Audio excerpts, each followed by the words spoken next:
terima kasih sebelumnya teman-teman sudah mengklik video ini. Pada materi kali ini, saya ingin mempresentasikan mengenai apa sih perbedaan antara mesin 4 tak dan 2 tak secara garis universal. Oke, kita langsung saja. Di sini kita memakai perumpamaan motor CB dan juga RE King. CB terkenal dengan 4 taknya, sementara RE King itu terkenal dengan 2 taknya. Berdasarkan langkah kerjanya ya, dalam proses pembakaran sepeda motor itu dapat dibedakan menjadi 2 tipe ya, yaitu 2 langkah kerja, ya 2 langkah kerja dan 4 langkah kerja. Ya, secara garis besar seperti itu. Perbedaan dari kedua tipe ini itu dapat dilihat dari konstruksi jenis mesinnya. Kalau mesin 4 tak itu identik dengan katup ya, katup mau bensin mau diesel itu sama, bisa sama. Cuman kalau bensin itu biasanya menggunakan tambahan busi dalam proses alur pembakarannya yang ada dalam sini. Kemudian kalau diesel dia menggunakan di sini itu ya, di sini itu diganti dengan bahan bakar, nozzle. Kalau di 4 tak lah biasanya kalau nozzle-nya itu di sini, di apa ya, di kalau kita nyebutnya kalau di FI itu throttle body, kalau di konvensional itu karburator. Jadi di sini kalau yang mesin ini ya bensin, gasolin. Tapi kalau yang mesin diesel itu injektornya ada di dalam. Nah, itu sebagai pengganti pengganti busi. Kok bisa? Karena dia memiliki kompresi dan uh, suhu temperatur yang tinggi, jadi bisa menggantikan jenis fungsi diesel. Ya, kurang lebih seperti itu kalau 4 tak ya. Sementara 4 tak ya, kok 4 tak, 2 tak. Nah, ini 2 tak. 2 tak sendiri memiliki tiga elemen penting di sini. Yang pertama ada jalur in di sini, jalur in. Yang kedua ada bilas ya, ada bilas. Yang kedua sih dua, terus yang ketiga ada X keluar sama. Yang membedakan cuma sininya saja. Dan kita akan berfokus ke mesin 4 tak. Nah, nah, di sini ada beberapa komponen yang harus kita ketahui di mesin 4 tak di bahan bakar bensin. Di sini yang pertama kita akan memulai yang paling ujung terlebih dahulu ya. Di sini ada yang namanya apa ya? Noken ataupun cam. Itu sama saja.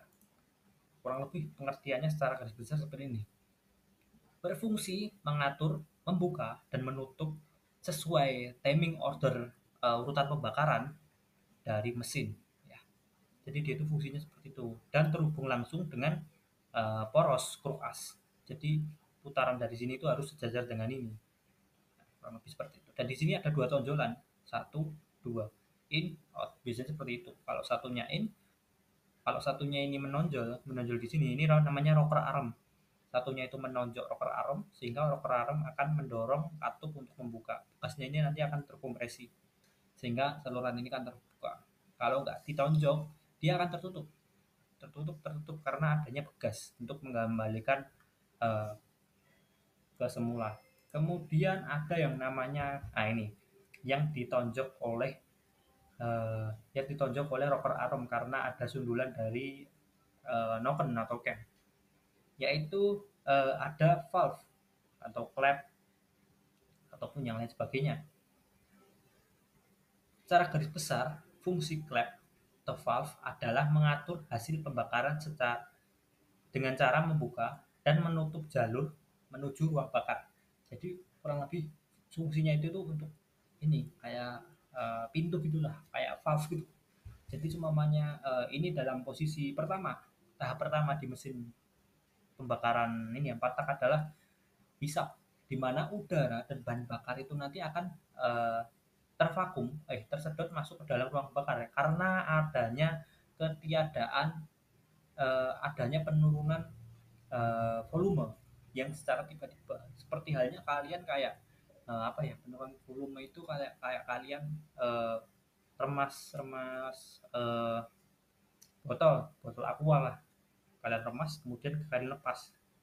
Kalian kalian kasih di eh, bibir bibir botol, otomatis akan adanya kevakuman kan, kayak ada yang narik gitu. Nah, sama seperti itu di sini tuh sama, jadi kayak ruangannya itu tiba-tiba membesar, mau tidak mau harus ada yang harus ada udara yang masuk ke dalam eh, bidang silinder tersebut.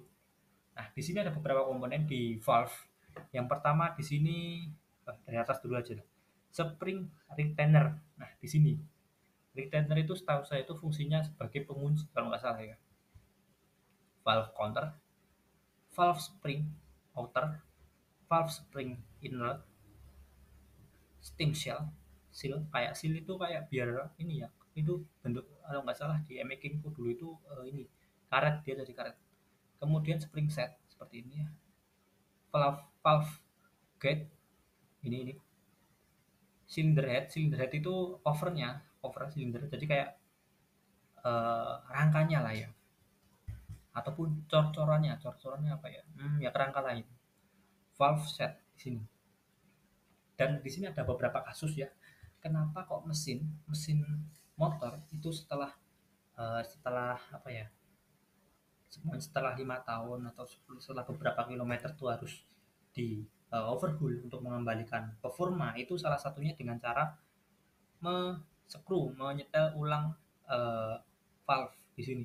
Jadi kalau seumpamanya eh, terlalu banyak kerak di sini, otomatis valve itu tidak akan bisa menutup dengan sempurna. Otomatis yang tadinya udara itu nanti masuk ke dalam sini sekitar berapa ya? Seumpamanya katakanlah eh, 100%, 100% yang masuk ke sini pas piston masuk dalam posisi ini ya, di bawah ini, pas dikompresi ada udara atau bahan bakar yang keluar lewat sini, lewat sela-sela ini. Akibatnya apa? Pas di langkah 3, ledakan yang dihasilkan itu tidak sesuai standar, yang artinya tidak sempurna. Bukan tidak sempurna sih, kayak kurang itulah. Yang tadinya eh, sudah nyedot apa, menghasilkan kevakuman sebesar ini, tapi pas didorong ini ada bahan bakar yang masuk ke sini. Nah, ini harus rapat. Kalau nggak rapat, akibatnya apa? Kalau di sepeda motor saya dulu itu ada istilah ngempos. Ngempos itu ini tarikan motor jadi lambat. Jadi kayak gimana ya? Kayak kalian narik motor nggak jalan-jalan, RPM-nya kayak nyendet gitu lah, karena kurang lebih ada permasalahan di sini. Kalau di sini tuh ada kerak-kerak, di sini tuh harus bersih. Biasanya bisa dibubut ulang lagi, kalau enggak dikasih bensin, di apa? Di skru, diputar-putar gitulah. Jadi supaya bidang ini dengan ini tuh sama, kurang lebih seperti itu. Kemudian kita akan masuk ke busi. Nah, ini di mesin bensin, mesin bahan bakar gasolin itu sangat-sangat penting. Karena kenapa? Busi sendiri memiliki eh, peranan yang penting untuk memberikan ledakan, mengawali ledakan. Jadi pada saat langkah ketiga, eh, proses pembakaran langkah ketiga, piston bergerak dari TMB ke TMA itu setelah sampai sini ya, setelah udara di sini ya, udara dan berbakar berada di sini, yang akan mendorong piston mental itu apa ya, mendorong ke bawah vertikal gini, itu adalah busi. Jadi ya kalau mengawali gitu teman-teman, kayak di sini memercikan bunga api ya di sini. Nah ini nih merah ini. Nah sehingga akan ada ledakan yang terjadi di dalam ruang bakar. Komponennya ada seperti ini ya. Komponennya ada ground, center, isolator, gas, gasket di sini, gasket, metal seal, isolator, terminal di sini. Terminal ini di koil itu sih kurang lebih seperti itu. Jadi memberikan percikan api pada campuran udara dan bahan bakar di ruang bakar. Nah, ini ya. Ini juga penting. Kalau nggak ada ini juga nggak, itu bukan mesin pembakaran dalam kalau nggak ada ini ya. Kalau nggak ada ini bukan mesin pembakaran gasolin. Di sini ada beberapa komponen yang harus kita ketahui. Yang pertama ada silinder bor. Nah, silinder bor mana silinder? Silinder bor. Nah, ini silinder. Silinder bor merupakan komponen yang memiliki fungsi sebagai chamber kapasitas ruang bakar. Jadi yang artinya di dalam sini nanti akan menampung ataupun bila mana uh, bila mana ini ada diameter, umpamanya uh, diameter berapa gitu lah, umpamanya 62, langkahnya katakanlah kalau di making itu 67 ya nggak salah ya, langkahnya ini ya, langkahnya ini itu nanti biasanya sisinya itu 177 cc semuanya dan lain sebagainya ya. Kita kembali lagi, cylinder bore berfungsi sebagai chamber kapasitas ruang bakar dan juga chamber ini memiliki apa ya, memiliki ketahanan yang cukup baik. Jadi harus harus kuat dan juga harus apa ya, slam itu apa? Harus licin, jadi tidak, bahannya itu harus terpilih. Kemudian ada piston. Piston merupakan komponen yang berfungsi untuk mengubah volume dari silinder. Perubahan volume terjadi karena piston mendapatkan tekanan dari isi silinder. Nah, kata-kata ini didapatkan pada saat langkah ketiga. Piston mendapatkan tekanan, tekanan berarti ledakan. Atau sebaliknya, piston menekan, sebaliknya piston menekan isi silinder. Nah, ini pada saat langkah kedua, dikompresi. Piston yang menerima tekanan dari fluida yang selanjutnya mengubah tekanan tersebut menjadi gaya linear. Nah, kemudian ada chamber coolant. Coolant itu apa? Coolant itu pendingin yang ada di dalam, yang ada di luar bagian pembakaran. Jadi luarnya langsung. Kalau kalian tahu radiator, nah radiator itu nyalurnya nanti ke dalam sini. Jadi kayak ada saluran nanti masuk ke dalam sini. Fungsinya chamber coolant ini adalah menstabilkan suhu kendaraan motor bakar. Nah, di sini ada temperatur ruang bakar yang ideal motor bakar, yakni 450 derajat Celcius sampai di bawah 800 derajat Celcius. Bila di atasnya akan sangat mungkin terjadinya kerusakan, terutama busi yang bisa meleleh di bagian elektroda. Elektroda itu yang bagian dalamnya tadi ya, yang ada 3 tadi, ground berapa itu. Kemudian ada, nah ini ada koas. Fungsi utamanya yaitu menjadi poros penggerak setiap piston. Setiap penggerak yang terjadi pada piston nantinya akan diteruskan ke dalam transmisi. Melalui seperti itu. Ada crankpin, kemudian ada apa lagi ya? Lubang oli pasti ada dan lain sebagainya. Kemudian kita akan masuk ke bagaimana cara kerja dari mesin patak. Nah ini yang pertama, pada saat langkah kompres, langkah hisap, piston bergerak dari TMA ke TMB.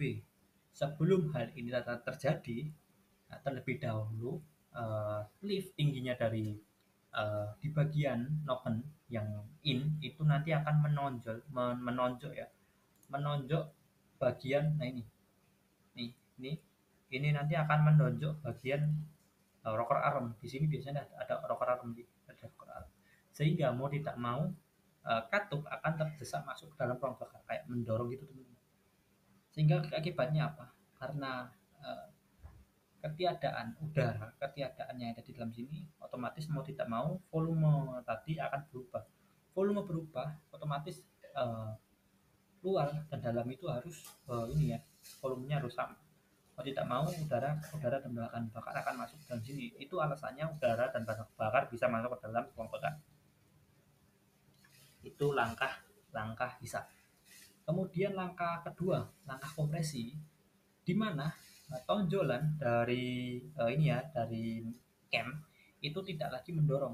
Jadi inilah sama seperti ini ya, gambarnya sama yang di gambar kiri ini, di mana tonjolan itu sudah tidak menonjol katup. Nah, sim udah nggak menonjol lagi, sehingga mau tidak mau pepas akan kembali seperti semula. Nah, semula seperti itu. Dan secara bersamaan piston akan bergerak dari TMB ke TMA. Nah, kalau piston itu kan setiap 4 langkah kerja kan dua kali putaran. Dua kali putaran. 1, 2, 3, 4. Jadi 2 kali putaran kalau mesin patak. Nah, ini kemudian akibatnya apa? Yang volumenya tadi sebesar ini akan kompres menjadi cuman segini aja. Jadi otomatis tekanan ini nanti kan tekanannya tinggi di sini. tekanannya di sini. Nah, pada saat langkah ini volume tadi akan menyempit dan tekanannya akan naik.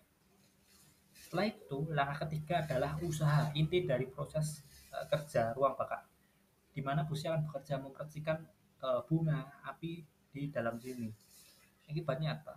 Piston bergerak dari TMA ke TMB. Jadi secara gambaran umum, pistonnya itu akan terlempar, terdorong sini, kayak ada ledak gitu. Sehingga sehingga putaran tadi bisa diteruskan ke bagian-bagian yang lainnya seperti transmisi, gitu-gitulah dan lain sebagainya. Kemudian yang keempat, yang terakhir adalah langkah bilas, penyempitan udara ruang bakar untuk membuang ya. Nah, noken yang ada di ini ya, yang ada di bagian bagian out itu nanti sama juga mendorong sehingga ininya nanti akan katup outnya nanti akan turun dan mempersilahkan udara hasil pembakaran tadi untuk keluar. Nah, seperti itu kurang lebih ya. Secara garis besar cara kerjanya seperti itu. Kemudian kita lanjut ke eh, bagaimana cara kerja dari mesin patak dua tak. Yang pertama-tama ya, ini ada dua tipe sih, ini seperti ini. Piston akan bergerak dari TMB ke TMA. Pada bagian bawah piston akan terjadi proses hisap, yaitu membran hisap terbuka sehingga bahan bakar dan udara masuk ke dalam bak engkol crankcase. Sedangkan pada bagian atas piston akan terjadi langkah kompresi, yaitu campuran bahan bakar dan udara akan dikompresi oleh piston. Langkah usaha bilas, yang kedua adalah langkah usaha bilas dan buang. Jadi langkahnya seperti itu. Piston bergerak dari TMA ke TMB. Pada saat langkah usaha, maka busi akan mempercikan bunga api sehingga piston tertekan ke bawah dari TMA ke TMB.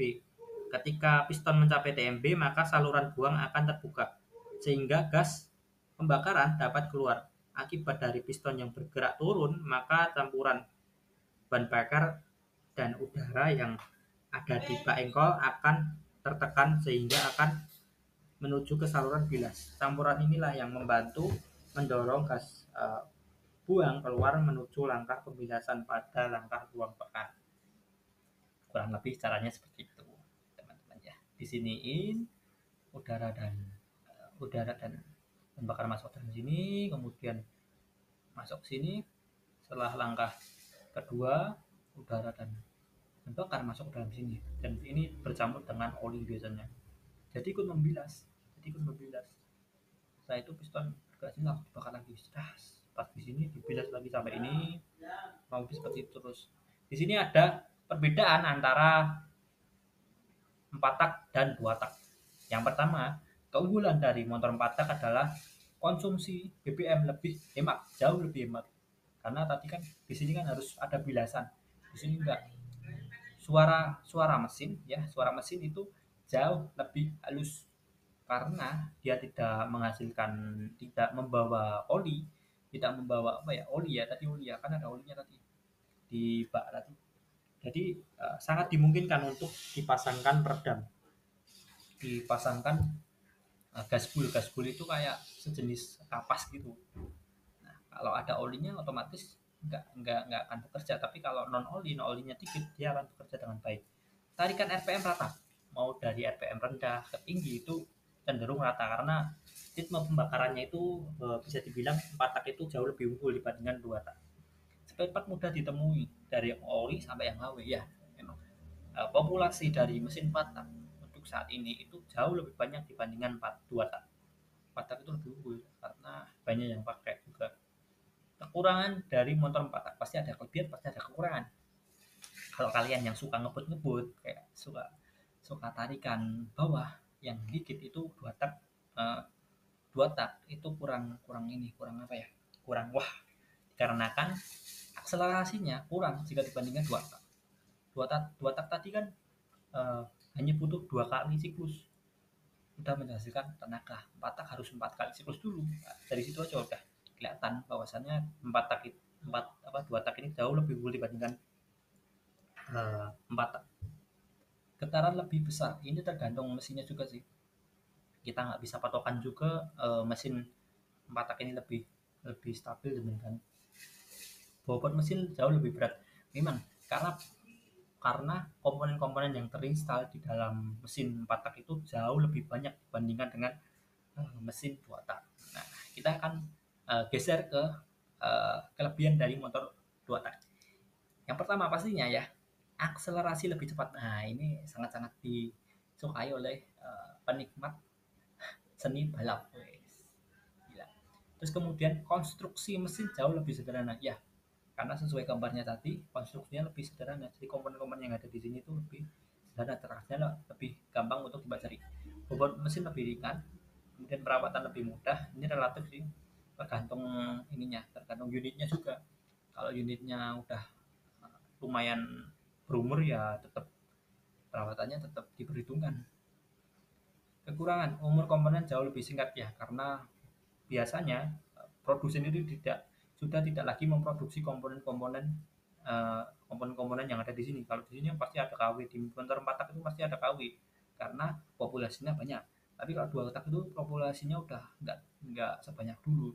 Jadi mau tidak mau produsen sudah tidak lagi memproduksi komponen-komponen, cuman terbatas saja dan itu biasanya diproduksi oleh eh, apa ya aksesoris perusahaan di luar pembuat motornya ini. Penyumbang penyumbang polusi udara, wah udah tahu kan. Kalau 4 tak itu eh, pembakarannya kurang sempurna, jadi ya memang penyumbang polusi udara. Oke, eh, mungkin itu saja materi yang saya sampaikan pada kali ini. Bila mana penjelasan saya kurang kurang dapat dimengerti, silahkan komen yang mana yang belum dimengerti. Dan bila mana semua kalian ingin mendapatkan file PowerPoint mengenai 4 tak versus 2 tak, silahkan email ke saya. Bila mana ada kesalahan, mohon maaf. Wassalamualaikum warahmatullahi wabarakatuh. Semangat siang.